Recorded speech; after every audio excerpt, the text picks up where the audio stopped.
Okay, so for the first time on this channel's history, well, maybe not the first time, I'll be reviewing a K-pop record by none other than BTS. Straight out of Seoul, South Korea, consisting of Jin, Suga, J-Hope, RM, Jimin, V, and Jungkook are otherwise known as BTS. This K-pop boy band has made waves in the music industry, specifically here in America. They had a little series called American Hustle Life way back in 2014-15, just over a decade ago. Back in 2017, they made their debut at the AMAs with the song DNA. Now, before all of this culminated into world dominance, they started way back in 2013. In their first few years in the music industry back in South Korea, they had explored more in hip-hop production. It wasn't until the mid-2010s where they really started to receive a lot more attention than they have ever seen before, with songs like Fire and Not Today, to name a few.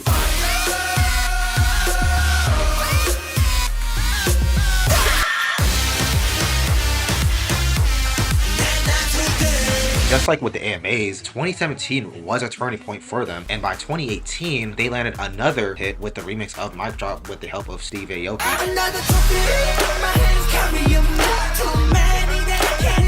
Now, during the pandemic in 2020, they landed a massive single with the song Dynamite, and if you remember, that song was pretty much inescapable. They did release Map of the Soul 7 right before the pandemic, but for me, it was a little disappointing. In that same year, they released Life Goes On as a main lead single for the next album, as of right now, B. And no, I'm not talking about the damn Honeybee. They have done more music altogether after this album. I mean, you had songs like Butter, which was another massive hit,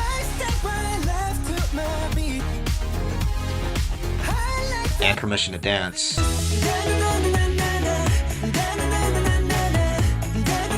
They did that song with Coldplay in 2021.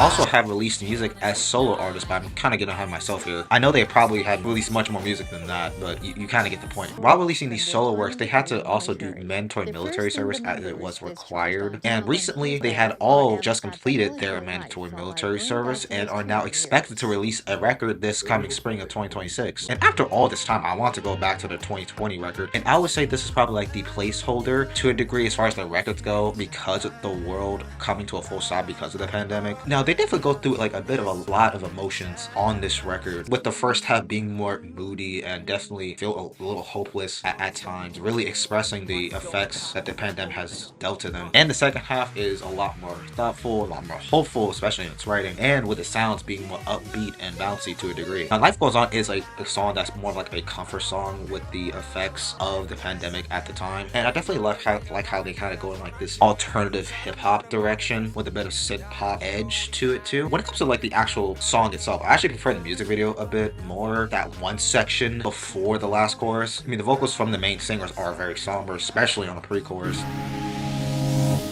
Like an echo in the forest. Light of My Room, it has them expressing how frustrating it is to be forced to stay home during quarantine. I love how like it has this slow R&B kind of rhythm to it, and there's a bit of a small pivot when J-Hope and Suga comes in with their verses.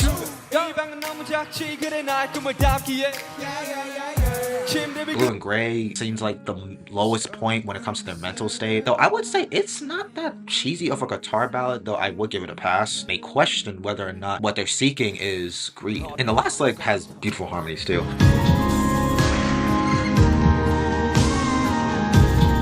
Of course, there's a skit called Skits. I usually don't care for skits on records that I listen to. If you want me to at least put it in simple terms or describe it, it's just taking place during the time Dynamite hit #1. Now, Telepathy is where the record takes a tonal shift, as well as its writing and sound. It has a bit of electronic and funk influences in there. One of my favorite cuts personally, and I do like how it's more cheerful in its writing as they see their fans in spirit. Now, Disease goes back into hip-hop production, like more hip-hop production, reminiscing of No More Dream, and it sees them trying to actually find their old selves once again. The song Stay is more EDM inspired, especially on the chorus, as just like with Telepathy, they kind of inspired to see their fans but do their music. Now, I would give it a pass given the sharp and flashy EDM sounds to it, because they already did with a song like Magic Shop.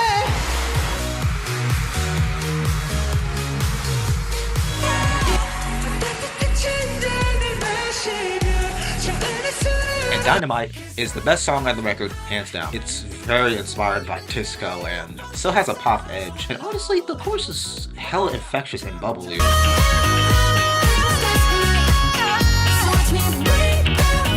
a very good record overall, and I do like how this record plays like progression throughout the tracks and in the writing too, and the sounds. Now, I think they had a bit of a compromise just for the sake of expressing their emotions during this time when all of us was going through in human history. I would say that this is some of their better works. It's definitely better than their early stuff, but not on par with their Love Yourself trilogy. So yeah, I enjoyed this thing.